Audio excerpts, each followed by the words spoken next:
to the cloud. Hey, so this is Nadav for the investment mastermind.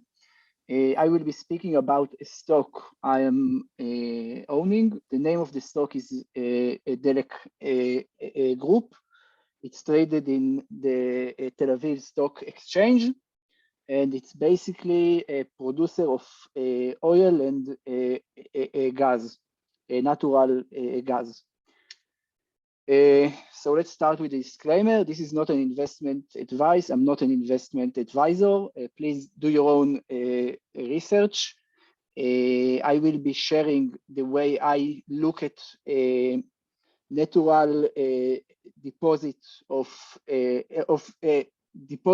natural resource. In this case, an oil deposit or gas deposit. And I think it's worth, it's a different evaluation method that is worth your time, and it's worth to know it. Let's start with speaking about the business dynamics of the natural gas and oil industry. So first of all, you hear about the price of oil, and because it's very easy to store and to move around oil, the price of oil is very much global. So in the entire world, the price of oil between different cities is almost the same price.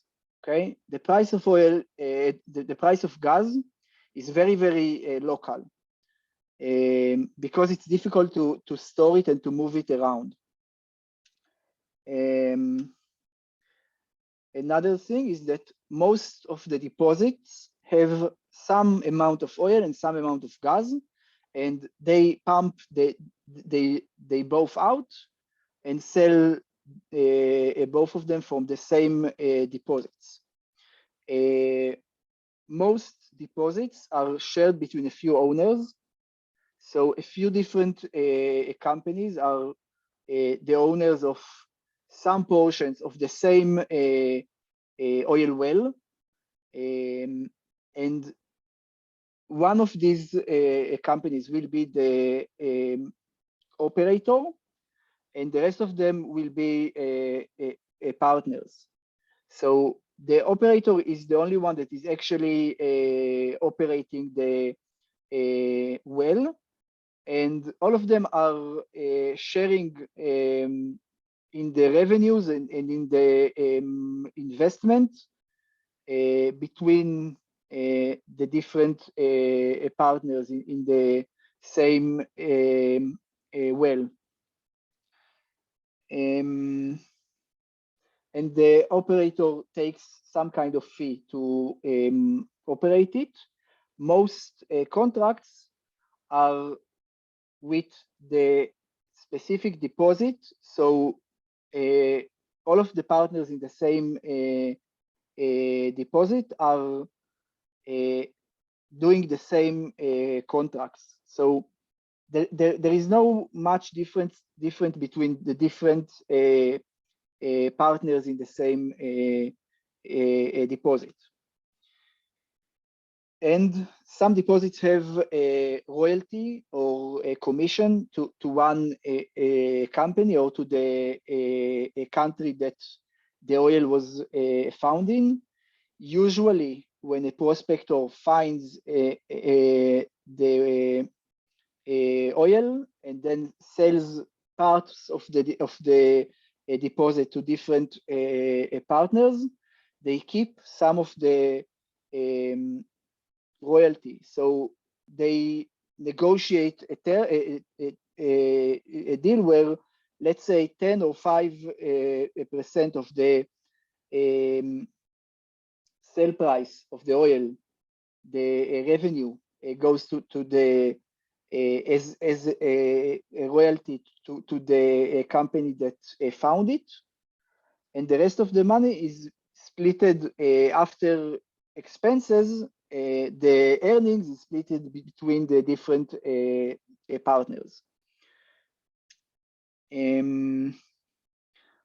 most countries will take very high taxes on their natural resources. I can tell you that in Israel, the government is taking 12.5% royalties, then 23% corporate income tax on the earnings.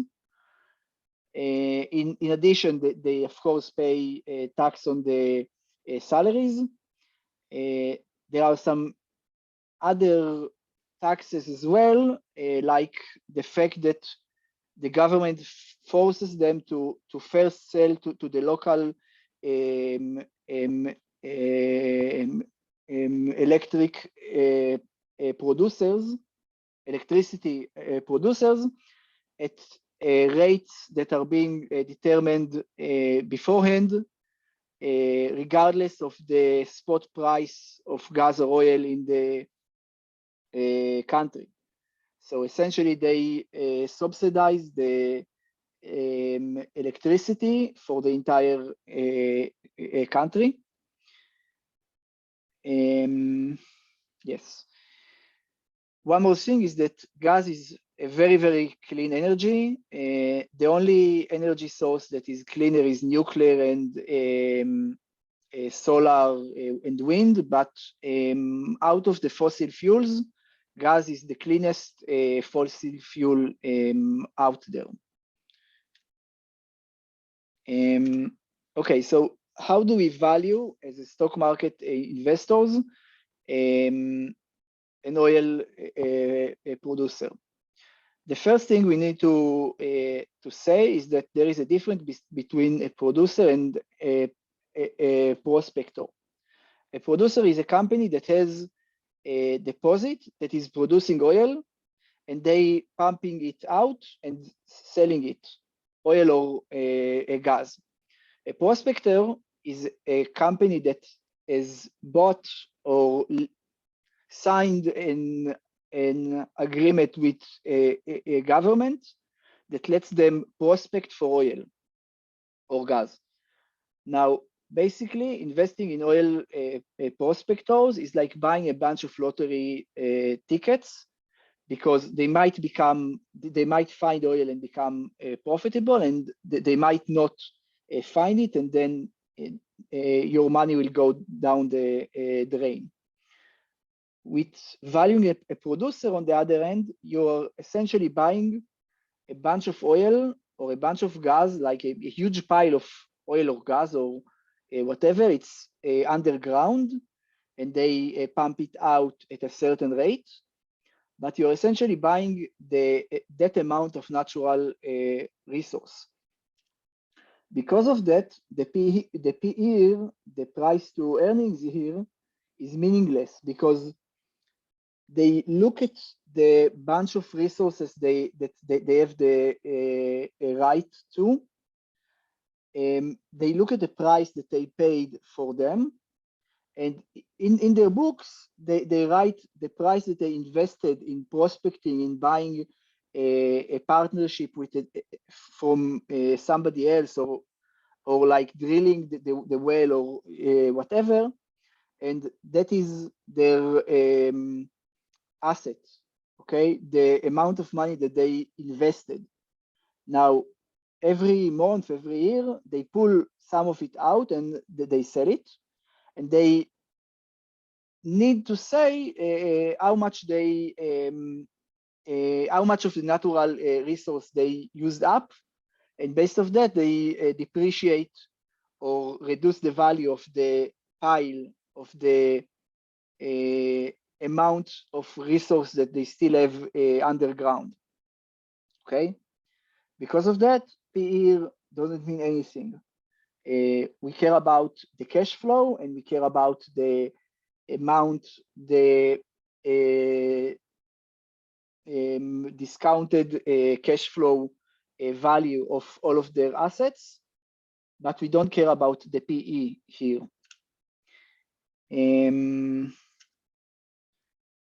Yes, cash flow, yes. Okay, so if we look at the balance sheet of Delek Group, of course that the assets and a liability versus capital must be the same value. It's accounting basics.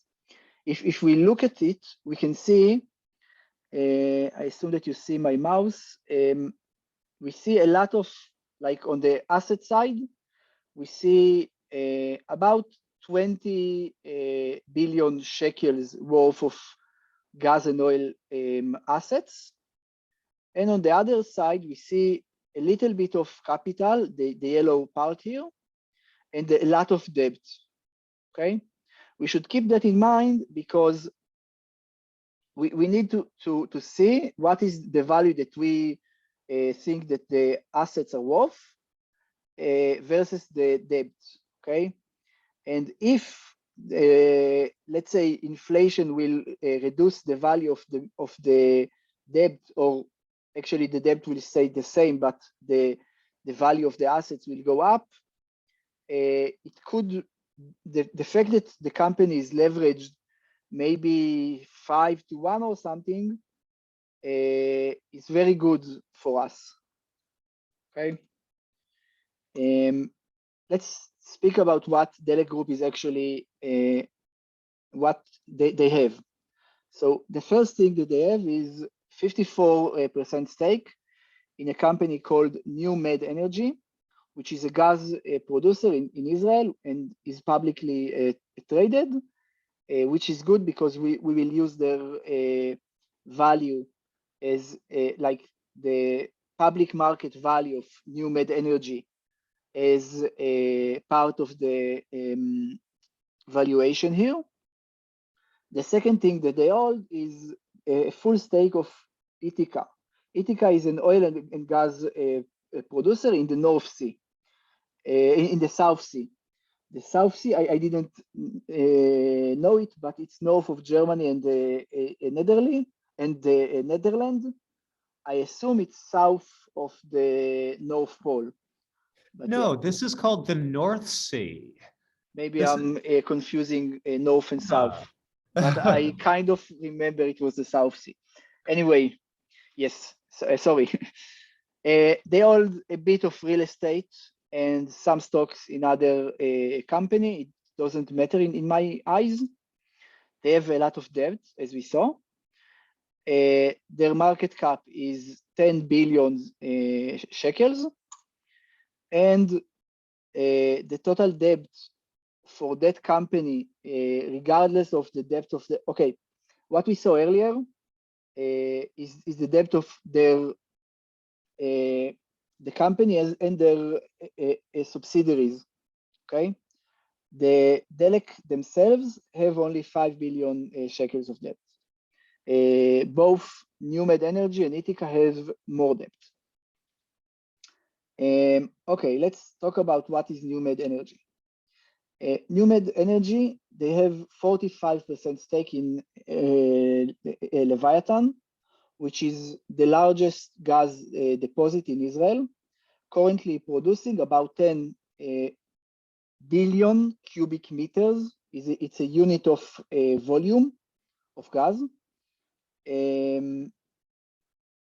Getting into the units in this field is very confusing because some places talk in the metric system and some in the imperial system. So they will either speak in billion cubic meters or in trillion cubic feet, which is fucking annoying, but okay. And they plan to increase the production to 16 BCM by the end of this year. Now, this deposit is maybe 2 kilometers under sea, near the coast of Israel, or it's not that near, but it's in the territorial water of Israel. And drilling down more wells and connecting them to the production system is not trivial, but they are talking about increasing the production this year and increasing it later even more. one more thing that they have is royalties on this deposit that are worth about 80 million shekels every year. Now, if you look at the current production rate, they still have about 50 years of production here. And what is cool about it is that the royalties, okay, when they increase the production, the royalties, because it's a certain percentage of the revenues, the fact that they increase the production, they get the royalties increase as well. It's basically we get the money for the DCF earlier, which is worth more. And the fact that they hold the royalties, they don't participate in the expense to increase the production as much as they participate in the upside. Okay, they will contribute 45% of the expense.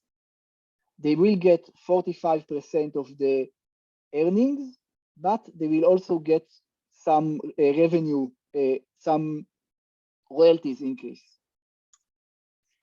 They also get royalties on another deposit in Israel. They have 30% of another deposit in Cyprus, which is not producing yet, but should start produce during 2022 or 2023. And it's very difficult and not intuitive to value it like this. I don't expect you to have any meaningful fair value in mind when I give you this information. The way we value it is you will look at the resource report. Now, before I show you the resource report, which shows basically how much natural resource that they have under sea and what they project that they will sell them for in order to do a discounted cash flows, I need to speak about the provable, the probable, and the possible amount. So they do a seismic survey in which they scan the deposit using sound waves, I think, and then they come up with three numbers. The first number is the amount of provable resource. It's the minimal amount of natural gas and oil that this deposit has. The second number is the probable. It's the most likely estimate of what we have there. And the third number is the possible. It's the maximum number, maximum amount possible of gas and oil in the million barrels and BCM, billion cubic meters. So we take these two numbers. I usually look at the provable plus probable. So the normal case estimation, not the crazy estimation, not the maximal estimation, but the normal case estimation of the total resources. On that, they give us the expenses and the expected sale price for that, and they calculate the discounted cash flows. I usually look at it with a discount rate of 10%, which is pretty conservative, but they give us a calculation with a few different discount rates. One more thing we need to see is that they estimate the future price of gas and oil, which is pretty much a guess, and we will see why it matters. First of all, I think that nobody can do it. Like even a few weeks after they estimate it, it doesn't make any sense anymore. Nobody has the guts to say it out loud that they don't know what will be the future price, but anybody that can predict the future price will be very rich out of speculating on the futures market. So nobody knows it. They just throw out some number for the spreadsheet, and that's it. So this is the resource report. As you can see, it says provable, proved, plus probable. So this is the 2P in thousands of dollars. You see for the year that ends on for 2022, they expect to sell this many barrels of oil, this much BCM of gas, and the 10% rate for that is the number, like this is the total sale price. And after paying all of the taxes, this is the 0% discounted cash flow for that year. And this is the 10% discounted cash flow. I will zoom in. So 373 millions of dollars. Okay. Now they do this for every year. This is for 2022, 2023, blah, blah, blah. We go to the total amount. We see this is the total amount that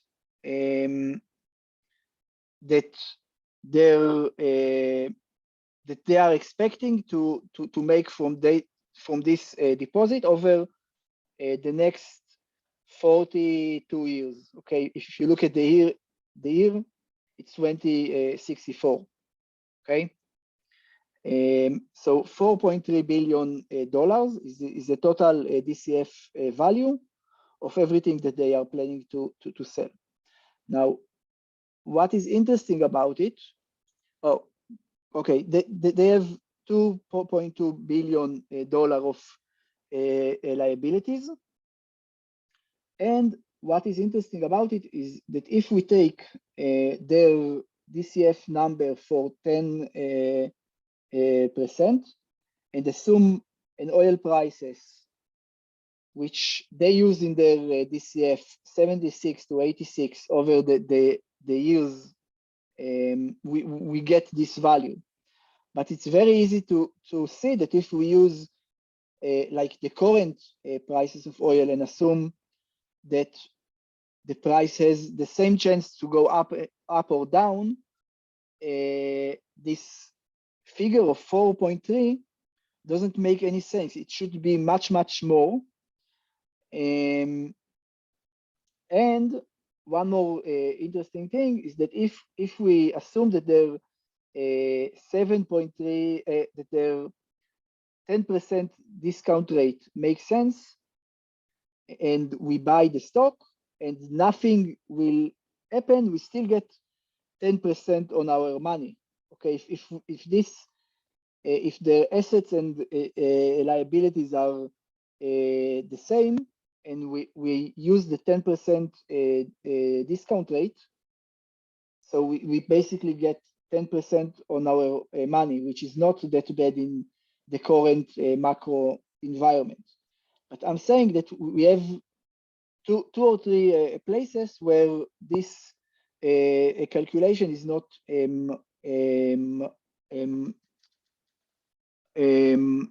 accurate, and it should be worth a lot more. In addition, they have a lot of licenses for exploration, which they might or might not use, but I see it as lottery tickets or out of the money options. It might be worth something or maybe not.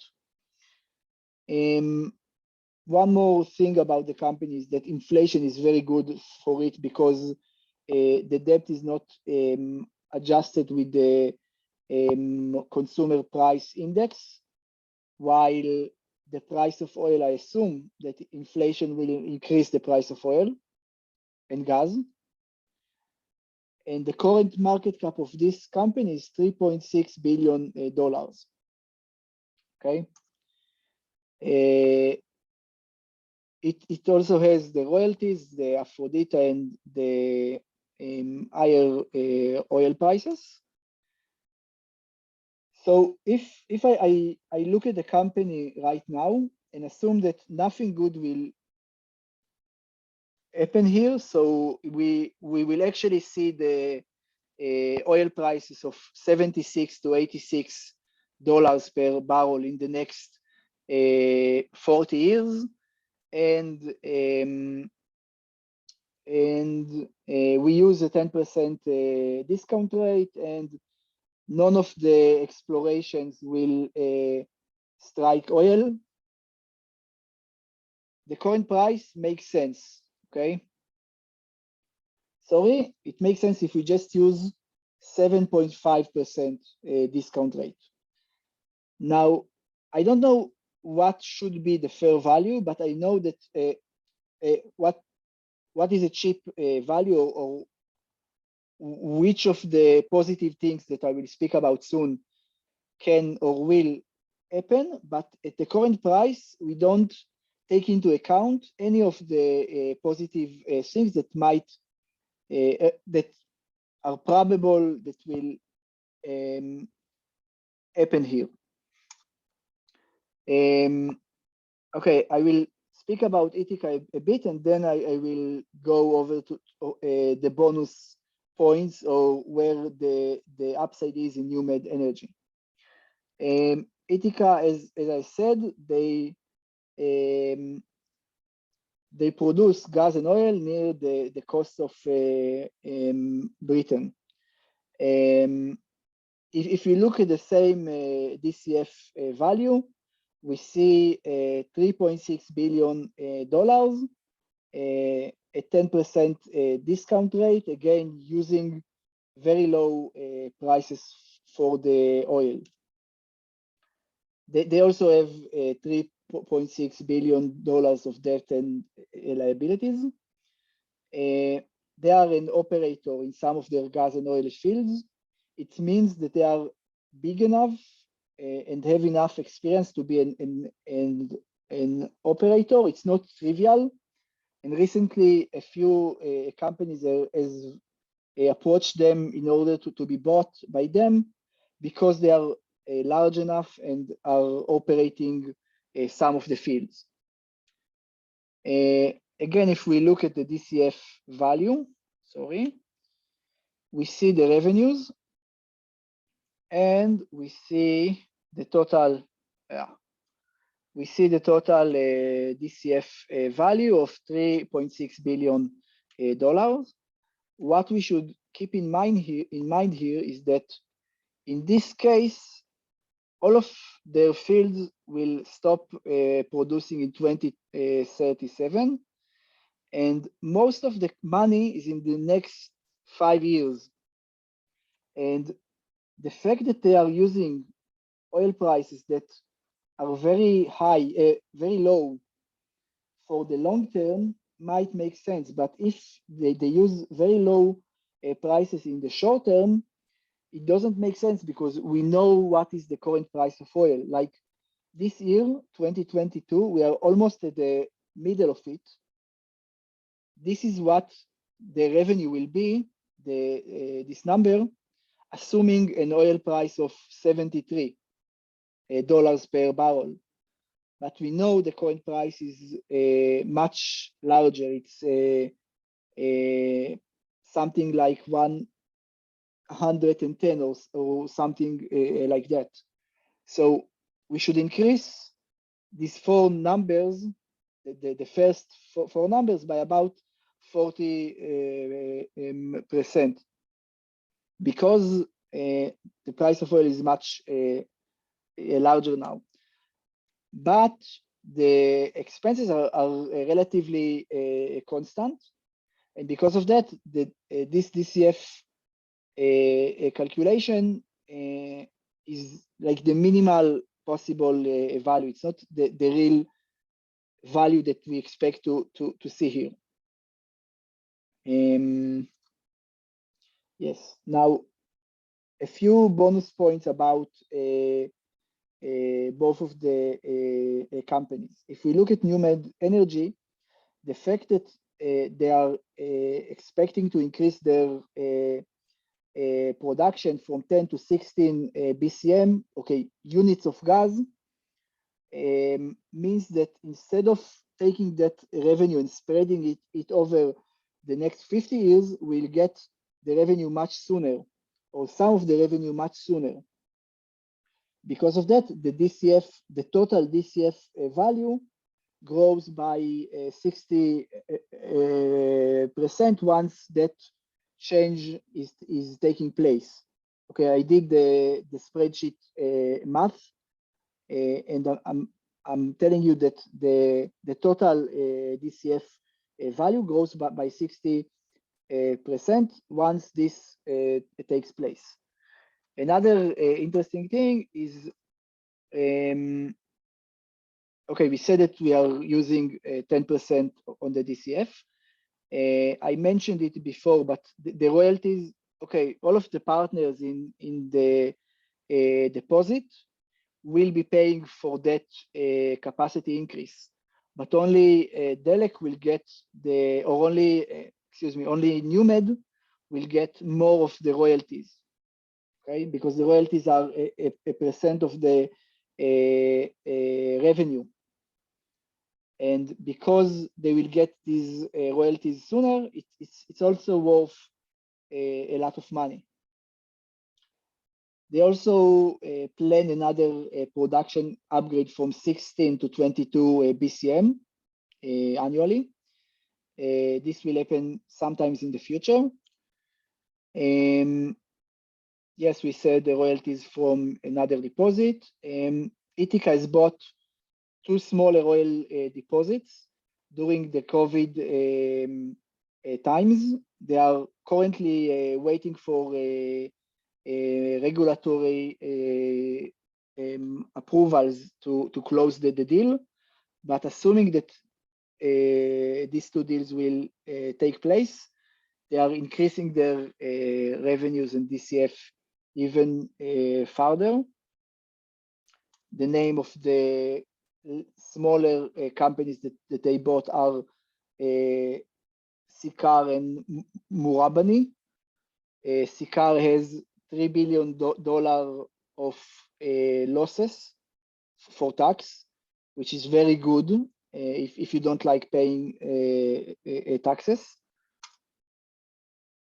And Delek is planning to IPO Ithaca on the London Stock Exchange soon. I think that once that they will do it and sell some of their share in Ithaca, Ithaca will get a fair market value based on what the investors in the London Stock Exchange will value it, and we will see that in the market price of Delek as well. One more thing that they are talking about is that it's very easy to increase the production, or it's not easy, it costs a lot of money, but it's relatively easy to increase the production of gas. But as we said, the market price for gas is very local. And in order to increase the production, they must find someone to buy that. It seems like when they sell it inside Israel, the government is forcing them to sell it for a cheaper prices. So they strive to sell it to customers outside of Israel. In order to do that, they are talking about a gas pipe from Israel to Cyprus to Europe. Another thing that they are talking about is a facility to liquidate natural gas in order to export it. So they take the gas, they put pressure on it, or they cool it in order to liquidate it and make it more easier to transfer. And they are currently speaking about an increase in their credit ranking. So the credit ranking agency has released and noticed a few weeks ago that the fact that they bought these 2 companies is good for them. They don't say it yet, but I feel like the credit will go up. Yes, a few more things that might happen and make this company worth more. I assume the DCF was 10%. I would love if I could get some kind of investment that will give me 10% annually in the current bull bear market. I would love that. So if we buy that company, assuming that the DCF is okay and assuming that nothing good will happen, we are getting 10% on our money, which is pretty good. Another thing, which is it's good, but it's also bad. Recently, Israel has started selling natural gas to Egypt and Jordan, and that's it, I think. Now, both of these deals are currently in relatively low volumes, but the political leaders in Israel and in the neighboring nations has better incentives for peace right now. Now, the flip side of the same coin is that if a new war between Israel and their neighboring nations will take place, the price of local Israeli gas will go down because we will have a problem with selling it. But I feel like the leaders of these companies will not let a war start because they don't want blackouts. They need Israeli gas.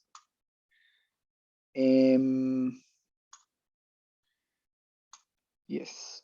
Okay, so to sum it all up, Delek has 54% of new made energy, which gives us 6.1 billion shekel for Delek's part. Delek has all of Ithaca. Ithaca will receive $3 billion of cash flow in the next 3 years, which is 10 billion shekels. Delek has about 10 billion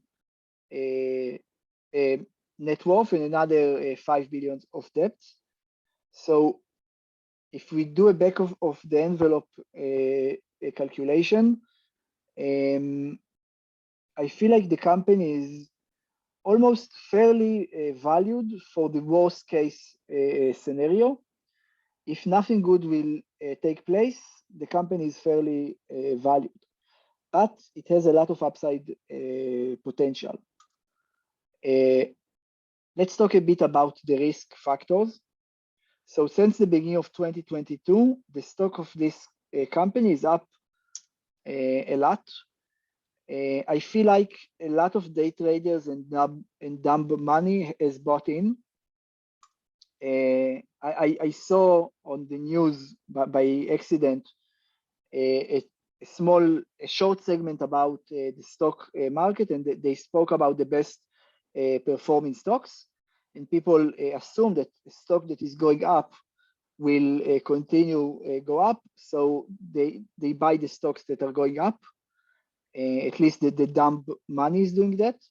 So I feel like a lot of dumb money is inside the stock, and once the momentum will flip, it might fall a lot.